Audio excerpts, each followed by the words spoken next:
पाचोरा विधानसभा मतदारसंघाचे लोकप्रिय आमदार, तुमच्या आमच्या सर्वांचे लाडके नेते आणि या शाळेचे निर्माते संस्थापक चेअरमन सन्माननीय किशोरप्पा पाटील साहेबांना विनंती करतो की आपणही मार्गदर्शन करावं.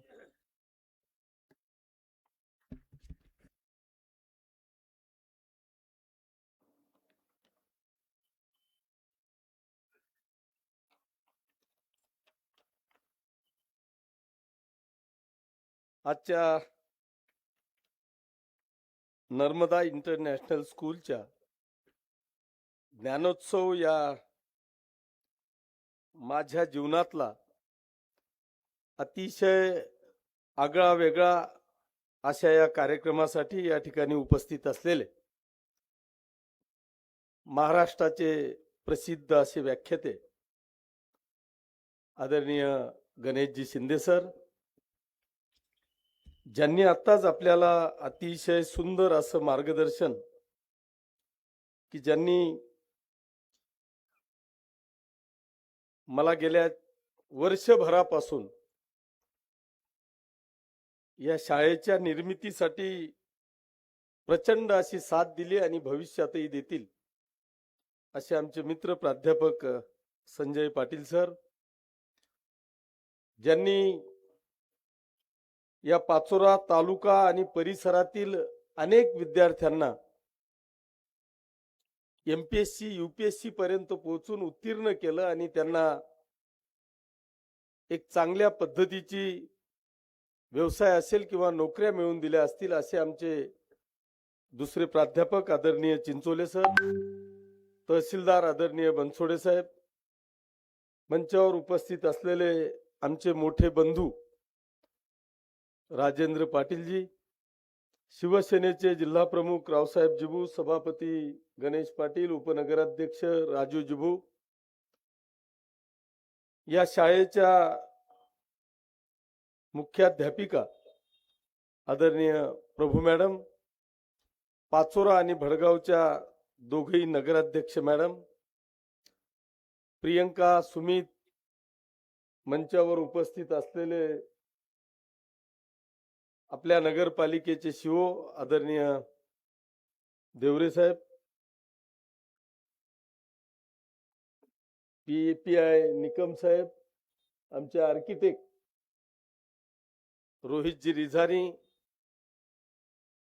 ज्यांनी 3 महिन्यामध्ये मोठी बिल्डिंग उभी केली आणि अजून त्यांना चॅलेंज आहे की 2 महिन्यामध्ये आपल्या ताब्यात जी बिल्डिंग पूर्ण करून देणार आहेत असे आदरणीय साकलाजी,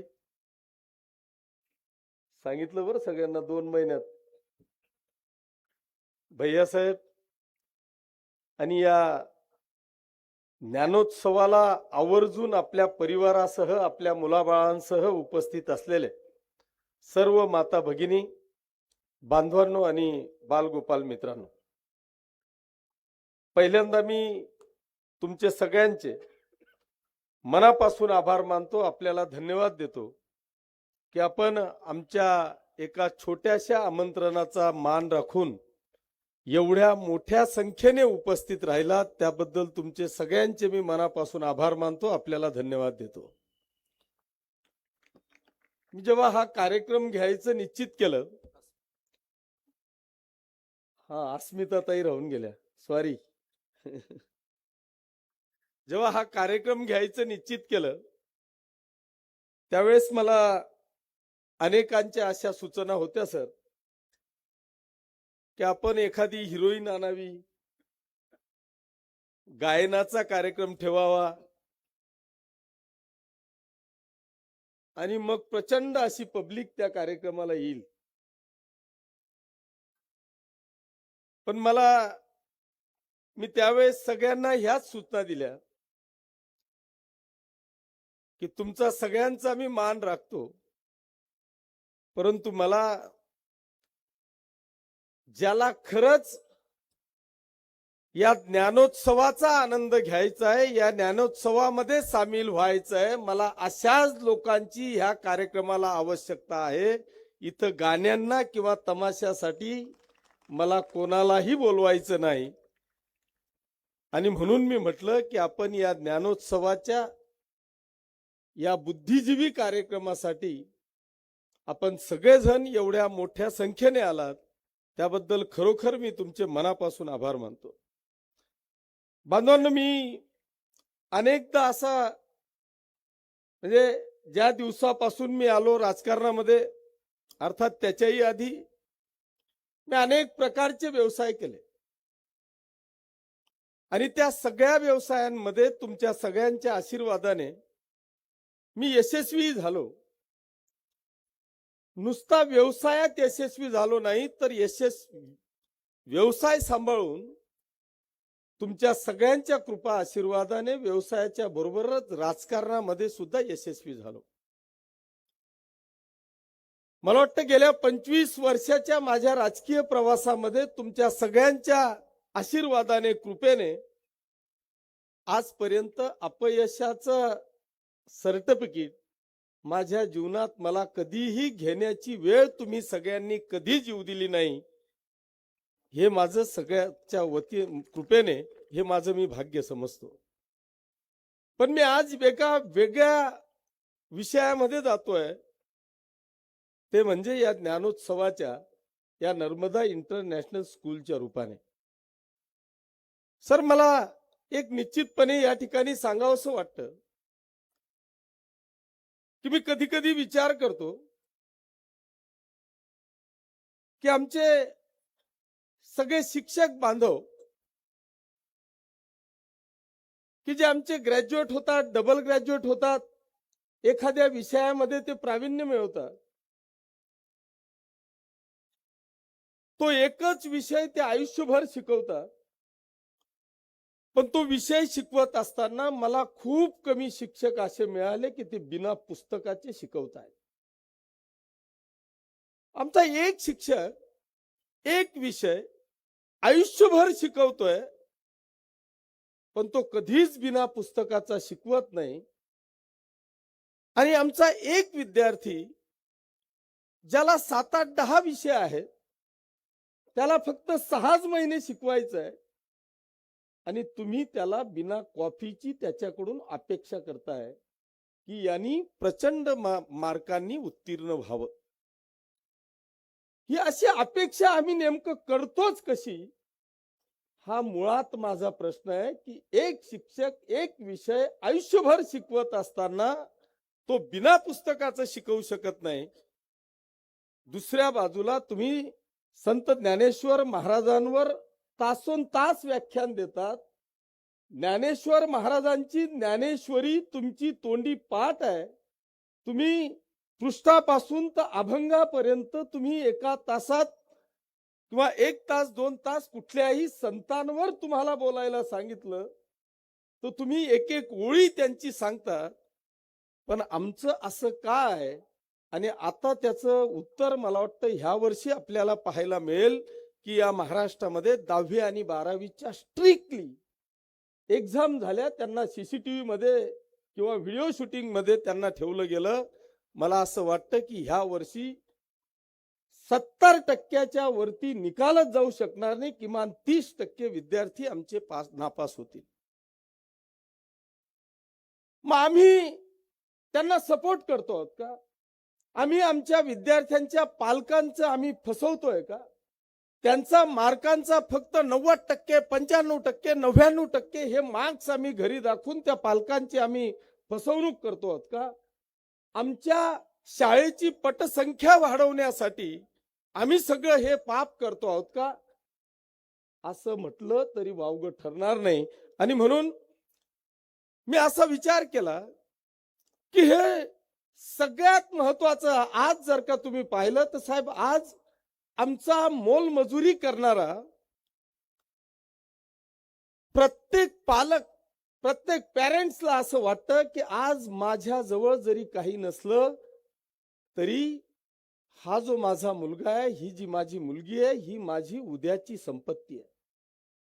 आणि ही संपत्ती वाढवण्याच्यासाठी मी माझ्या पोटाला चिमटा देईल, पण मी याला शिकवेल आणि हा शिकला की खूप मोठा अधिकारी होईल. तो ज्या दिवशी अधिकारी होईल त्या दिवशी खऱ्या अर्थाने ही माझी संपत्तीत वाढ झालेली मला दिसेल, ही प्रॉपर्टी मी जपेल. हा प्रयत्न माझा या ठिकाणी सर्वसाधारण मोलमजुरी करणारा पालक या ठिकाणी पाहतोय. साहेब, मी आपल्याला माझ्याच या शाळेचं एक उत्तम उदाहरण देईल की एक साफसफाई करणारा पाचोरा नगरपालिकेचा तो कर्मचारी आहे की जो सफाई कामगार आहे, त्याला मला वाटतं 15-20-25 हजाराच्या वरती कदाचित पगार नगरपालिकेमध्ये नसेल. या शाळेची पहिली ऍडमिशन कोणी घेतली तर तो सफाई कामगारांनी घेतली. त्याच्या मुलीची ऍडमिशन त्यांनी घेतली. 22,000 रुपये कॅश फी त्यांनी या ठिकाणी दिली. एसटीची काय, बसची काय फी होती मला माहित नाही, पण टोटल 40,000 रुपये फी त्यांनी दिली. इथला सगळा स्टाफ त्याला सांगत होता की अरे बाबा, एवढी फी देण्याची तुला आज आवश्यकता नाही, पण त्यांनी सांगितलं की मला काहीच माहित नाही, माझ्याजवळ आज पैसे, ते सगळी फी भरून टाका. आणि त्याची पहिली ऍडमिशन त्यांनी या ठिकाणी केली. म्हणजे एका साफसफाई करणारा सफाई कर्मचारी त्याचं उद्याच्या मुलाचं उज्ज्वल भविष्य तो पाहतोय, म्हणून तो आपला मुलगा, आपली मुलगी ही उद्याची आपली प्रॉपर्टी आहे. आणि ती प्रॉपर्टी सांभाळताना तो ज्याच्यावर विश्वास ठेवणार आहे तो तेवढाच विश्वासू असला पाहिजे. जर त्यांनी तुमचा विश्वासघात केला तर मात्र ती प्रॉपर्टी राहूच शकत नाही. असे अनेक उदाहरणं कदाचित आपल्याला पाहायला मिळतील.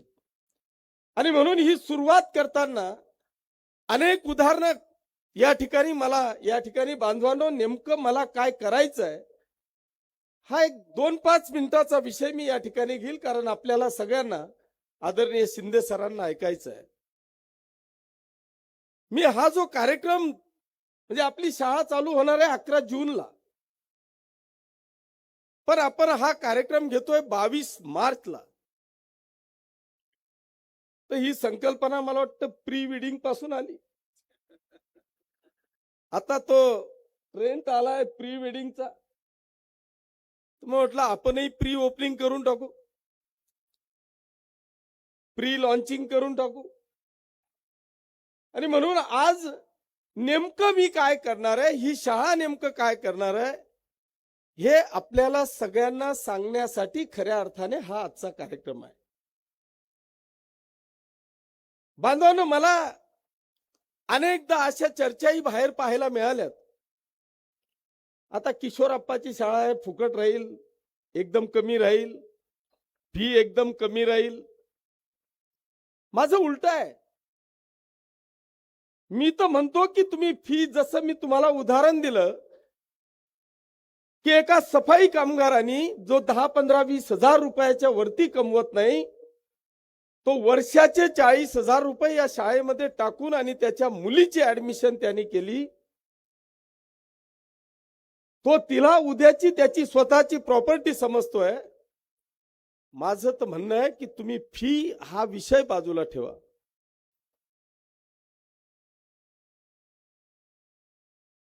सर, आज अशी कंडिशन आहे की या 24 तासामध्ये आम्ही 6 तास आमच्या विद्यार्थ्याला एखाद्या स्कूलमध्ये टाकतो आणि 18 तास तो विद्यार्थी आमच्याकडे असतो, घरी असतो.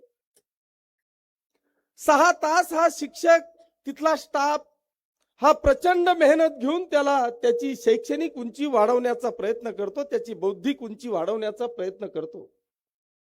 पण 18 तास तो त्याच्या पालकांकडे आहे. आता आमच्याकडे ऐराणी आहे, मराठी आहे, हिंदी आहे, गुजराती आहे, सगळ्या जातीच्या किंवा सगळ्या समाजाच्या वेगवेगळ्या भाषा आमच्याकडे आहेत. ती संस्कृती आम्ही जपावीच. पण माझा प्रयत्न असा आहे की आम्ही सगळ्यात पहिले, जर का सरांनी अनेक गोष्टी सांगितल्या, ह्या लॅब, त्या लायब्रऱ्या, अमुक ढमुक, ह्या सगळ्या गोष्टी सांगितल्या त्या आणूच. पण माझा पहिला प्रयत्न हा आहे की मला ह्या विद्यार्थ्यांच्या बरोबर तुम्ही नक्की तुमची संस्कृती जपा, तुमची भाषा तुम्ही जपा, पण ह्या विद्यार्थ्यांच्या बरोबर जो 18 तास तुमच्यामध्ये राहणार आहे, त्या विद्यार्थ्याबरोबर तुम्हाला इंग्लिश ही बोलताच यायला पाहिजे. याच्या करता मी फक्त विद्यार्थ्यांना नाही तर जे जे विद्यार्थी या शाळेमध्ये शिक्षण घेणार आहेत त्या प्रत्येकाच्या पालकाला दर रविवारी माझ्या सहित इंग्लिश स्पीकिंगचा कोर्स लावणार आहे आणि तो मोफत. त्याच्याकरता फी नाही, उलट नाश्ता चहा पाणी माझ्याकडून असेल. आणि त्या इंग्लिश स्पीकिंग कोर्सला मी सुद्धा असणार आहे, कारण तुमच्यापेक्षाही कच्ची इंग्लिश माझी आहे. प्रभू मॅडम काय बोलल्या खरंच सांगतो मला काहीच माहित नाही. त्याच्यामुळे मला देखील हे शिकणं तेवढंच गरजेचं आहे जेवढं तुम्हाला आहे. त्याच्यामुळे माझा पहिला प्रयत्न असा असणार आहे की दर रविवारी मी पालकांना इंग्लिश स्पीकिंग कोर्स हा माझ्या सहित राहील. आणि वर्षभरात ज्या पद्धतीने माझं कौतुक पाटील सरांनी या शहराचं केलं, सर तुम्ही 1 वर्षानंतर सांगाल की मी या शहरात नेहमी ऐराणी मराठीच ऐकत होतो, आता मला सगळ्या पालकांकडून इंग्लिश ऐकायला मिळते, हे दाखवून देण्याचं काम मी येणाऱ्या वर्षभरात या ठिकाणी करणार आहे. आता प्रश्न आपला एवढ्यावर थांबत नाही.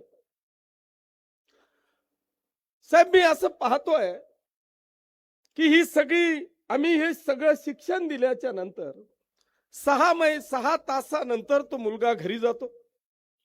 घरी गेला की त्याच्याकरता पुन्हा एखादी क्लासची व्यवस्था ह्याच पालकांनी तयार करून ठेवलेली. तो 2-3 वाजता घरी गेला की तो बिचारा इकडून तिकडून थकून यांनी सगळ्यांनी दामदपटी करून त्याला शिक्षण दिलंय. त्याच्यात पुन्हा 2 तासाचा क्लास यांनी कुठेतरी शोधून ठेवलेला आहे. त्याला 5 वाजता क्लासला गेला की तो पुन्हा 7 वाजता घरी येतो आणि तो इतका परेशान होतो. म्हणजे माफ करा पण मागच्या वेळेस तर मला आता सांगता येणार नाही, पण ते एक पोरग मला वाटतं महाराष्ट्रात का भारतात IIT मध्ये का कुठल्या क्षेत्रामध्ये सगळ्यात टॉपचा आला. आणि आई वडिलांनी परिसरातल्या सगळ्या त्याच्या म्हणजे सगळ्या जवळच्या लोकांनी त्याचा सत्कार ठेवला. आनंदमय वातावरण त्या सगळ्या गावात होतं, परिसरात होतं की आपल्या इथला हा गोरगरिबाचा पोरगा इतक्या मोठ्या पदवी घेऊन या ठिकाणी उत्तीर्ण झालाय. त्या सगळ्यांच्या चेहऱ्यावर आनंद होता. पण ते पोरग त्याच्या जर का चेहरा तुम्ही पाहिला असता तर त्याच्याकडे पाहायला आपल्यासारख्यालाही लाज वाटायची की हा संकटात आहे का आनंदात आहे. मग ती इतकी बुद्धी देऊ नका की त्याला काहीच कळणार नाही की हा आनंद काय, इतका बी येडा नका करा. मग ते इतकंही शिक्षण देऊ नका, इतकंही त्याला बुद्धिवान करू नका की ते डायरेक्ट एडपट होईल.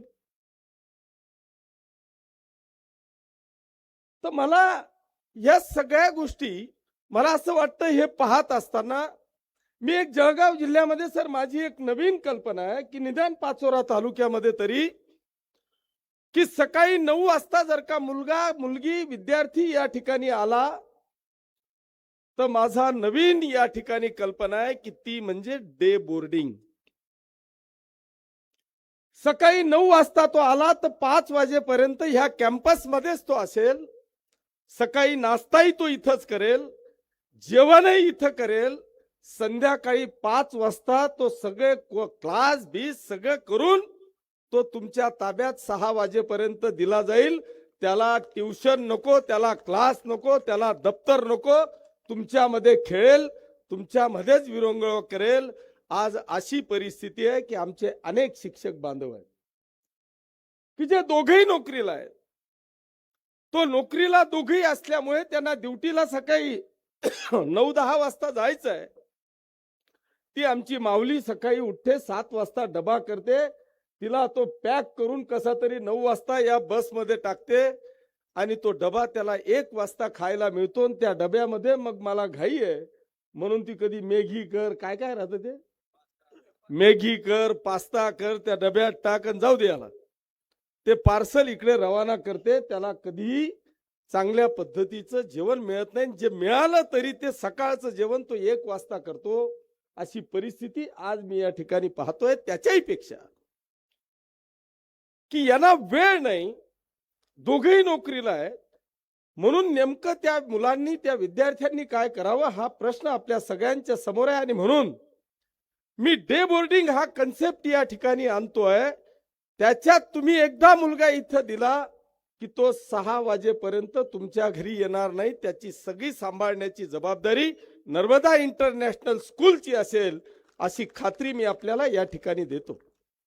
बांधवांनो, याच्या बरोबर जसं मी त्या एका हुशार विद्यार्थ्याचं उदाहरण दिलं, आम्हाला इथे फक्त बौद्धिक विकास करायचा नाहीये, सगळ्यांना शास्त्रज्ञ करायचं नाहीये. मला त्या विद्यार्थ्याचा सर्वांगीण विकास करायचा आहे, त्याच्या व्यक्तिमत्वाचा विकास करायचा आहे. त्याला फक्त शिक्षणच नाही तर शिक्षणाबरोबर फिजिकल ऍक्टिव्हिटी सुद्धा, नुसतं त्याचं मन मजबूत करायचं नाही तर त्याचं मनगट सुद्धा मजबूत झालं पाहिजे. त्या पद्धतीचं शिक्षण आपल्याला या ठिकाणी द्यायचं आहे. त्या मन आणि मनगटाबरोबरच त्याची संस्कृतीची जपवणूक मला करायची आहे.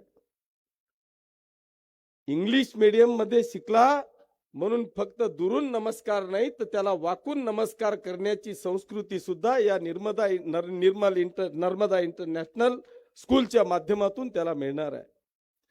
हा एक मोठा कॅम्पस आहे. कदाचित जळगाव जिल्ह्यामध्ये आपल्याला अशा पद्धतीचा सेमी ऑलिम्पिकचा स्विमिंग टँक आपल्याला पाहायला मिळणार नाही. इतका सुंदर स्विमिंग टँक आपल्याला या ठिकाणी पाहायला मिळेल की इथून जाणारा प्रत्येक विद्यार्थी हा अतिशय एक्सपर्ट पोहणारा असेल. अशा पद्धतीची स्विमिंग त्याला शिकवली जाणार आहे. प्रत्येक खेळ दररोज किमान तासभर तरी प्रत्येकाला इथे वेगवेगळ्या पद्धतीचे त्याला जे जे काही खेळ खेळायचे असतील, ज्याच्यात त्याला इंटरेस्ट असेल ते प्रत्येक खेळ त्याला या ठिकाणी त्या खेळाचं शिक्षण या ठिकाणी दिलं जाणार आहे. असे अनेक विषय संजय पाटील सरांनी तर सगळंच या ठिकाणी सांगितलं. व्हिडिओ दाखवला, जी काही चित्रफित या ठिकाणी दाखवली गेली, मी आपल्याला शब्द देतो. या किशोरप्पांनी आजपर्यंत विश्वास या मतदारसंघामध्ये कमवलेला आहे, त्या प्रत्येक क्षेत्रामध्ये कमवलेला आहे. आता हा विश्वास मला या शिक्षण क्षेत्रामध्ये कमवायचा आहे.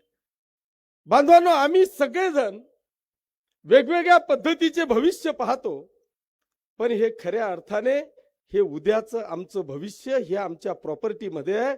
आणि ह्या प्रॉपर्टीला दुप्पट तिप्पट जे काय भाव तुम्हाला मिळवून द्यायचा आहे ना, तो भाव मिळवून देण्याची जबाबदारी ही किशोरप्पाची असणार आहे. अशी प्रॉपर्टी ह्या आपल्या नर्मदा इंटरनॅशनल स्कूल मधून तरुण तयार करून देण्याची जबाबदारी मी या ठिकाणी घेतोय.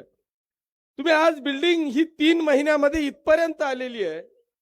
मी आपल्याला सांगतो, 11 जूनला आपली शाळा चालू होणार आहे, पण 31 मेच्या 30 मेच्या आत ही बिल्डिंगचं चित्र आणि ह्या प्रिमायसेसचं चित्र ह्या येणाऱ्या 2.5 महिन्यामध्ये तुम्ही आज जातात, पण 2.5 महिन्यानंतर हा प्रिमायसेस पाहायला विद्यार्थ्यांचे पालक तर सोडाच, पण बाहेरचे लोक सुद्धा हा प्रिमायसेस पाहायला या ठिकाणी येतील. अशा पद्धतीची व्यवस्था बांधवांनो आपण या ठिकाणी निर्माण करू. तुमचं सगळ्यांची साथ आणि सहकार्य जर का माझ्या सोबत असेल म्हणण्यापेक्षा मी प्रश्नार्थी बोलणारच नाही. तुमचा सगळ्यांची साथ ही माझ्या सोबत आजपर्यंत कायमस्वरूपी आहे आणि त्या साथीच्या भरोश्यावरच एक मोठं ज्ञानार्जनाचं काम बांधवांनो मी हाती घेतलंय. ते यशस्वी करण्यासाठी आपल्या सगळ्यांच्या आशीर्वाद आणि शुभेच्छा या माझ्या आणि माझ्या परिवाराच्या या नर्मदा इंटरनॅशनल स्कूलच्या पाठीशी असतील अशी एक रास्त अपेक्षा या निमित्तानं करतो. पुन्हा एकदा तुमचे सगळ्यांचे मनापासून आभार मानतो आणि थांबतो. धन्यवाद. जय हिंद, जय महाराष्ट्र. 2 गोष्टी तुमच्या करता असलेल्या त्या सगळ्या महत्वाच्या मी विसरलो. मी हे सगळं चालू करत असताना सर काही एजन्सीज माझ्याकडे आल्या. त्या म्हणजे पुस्तकाच्या काही एजन्सी आल्या, कपड्यांच्या काही एजन्सी आल्या ड्रेस करता, आणि काही बुटा चपलांसाठीच्या काही एजन्सी झाल्या. आणि ते आल्यानंतर जेव्हा माझी सगळी चर्चा झाली, चर्चेनंतर मला पहिल्यांदा मी पुस्तकवाल्यांशी त्या वेगवेगळे यांच्याशी चर्चा केली, तर सगळ्यांनी मला 45% डिस्काउंट देण्याची ऑफर दिली. मग म्हटलं 50% दे ना. ते म्हटले की 50% देऊ, पण मग 5% आम्हाला लागतील. मग हे 45% तुम्ही कोणाला देतात? तर म्हटले पुऱ्या जिल्ह्यात देतो. हो म्हटलं, पण ते कोणाला? पालकांना, संस्था चालकांना, विद्यार्थ्यांना. तर ते म्हटले आम्ही हे सगळं संस्था चालकांना देतो आणि पालकांना आम्ही प्राइस रेटवर हे पुस्तकं देतो.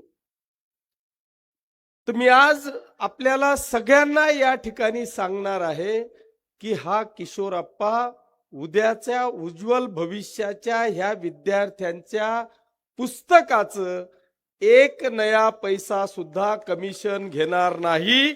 ते 25-40% डिस्काउंट हे माझ्या पालकांना आणि त्यांच्या विद्यार्थ्यांना असेल असं मी या ठिकाणी घोषित करतो. दुसरा विषय होता बुटांचा. तो बूटवाला मी बोलवल्या 2-3 एजन्सीज. त्यांनी सांगितलं की आम्ही 25% कमिशन संस्था चालकांना देतो. म्हटलं पुस्तकांचं नाकारल्यावर मी सला बुटा चपलांचं कमिशन खाऊ? तर म्हटलं तेही मला जमणार नाही. ते 25% सुद्धा कमिशन ते माझ्या डिस्काउंट केलेलं ती किंमत माझ्या पालकांना त्या विद्यार्थ्यांनाच दिलं जाईल. त्याच्यात सुद्धा किशोरप्पा कमिशन घेणार नाही. तिसरं होतं पुस्तक आपलं ते कपड्यांचं. एक जण तर पालकच मला इथं या ठिकाणी भेटला. त्यांनी सांगितला हा ड्रेस मी 1500 रुपयाला घेतला, दोनदाच धुतला पर असा होऊन गेला. मी एक नामांकित कंपनी म्हणजे जे डिस्ट्रीब्युटर आहे कपड्याचा त्याला बोलवलं. त्यांनी सांगितलं हा 1500चा नाही, हा 500चा ड्रेस आहे. पण ह्याच 500 रुपयामध्ये ती कुठली कंपनी दे नाही कपड्याची मफतलाल कंपनीचा ड्रेस तोही एकदम सर्वोत्कृष्ट. आपण जो चॉईस करू तो फक्त 500-600 रुपयात तुम्हाला मिळेल. तो 1200-1500ला अजिबात मिळणार नाही. त्याच्यातही आपण कमिशन घेणार नाही. त्याच्यामुळे मला फक्त एवढंच सांगायचं होतं की मी घेणार नाही, कोण घेतं हे मला माहित नाही, पण आपण घेणार नाहीत. तिसरा विषय मला एक सांगायचा होता की मी हे सगळं करत असताना सर माझ्या इथले अनेक विद्यार्थी की जे शिक्षणासाठी मुंबई, पुणे, नाशिक, संभाजीनगर, जळगाव सारख्या अनेक मोठ्या मेट्रोपॉलिटन सिटीमध्ये आज जो ट्रेंड आहे की तो 10वी नंतर आमच्याकडे अशी परिस्थिती आहे की तो 11वी-12वीला कुठेतरी स्टेट बोर्डाला एक्झाम ऍडमिशन घेतो आणि 2 वर्ष तो आपल्या मुलींना अशा मोठ्या शहरामध्ये कुठेतरी ऍडमिशन घेतो.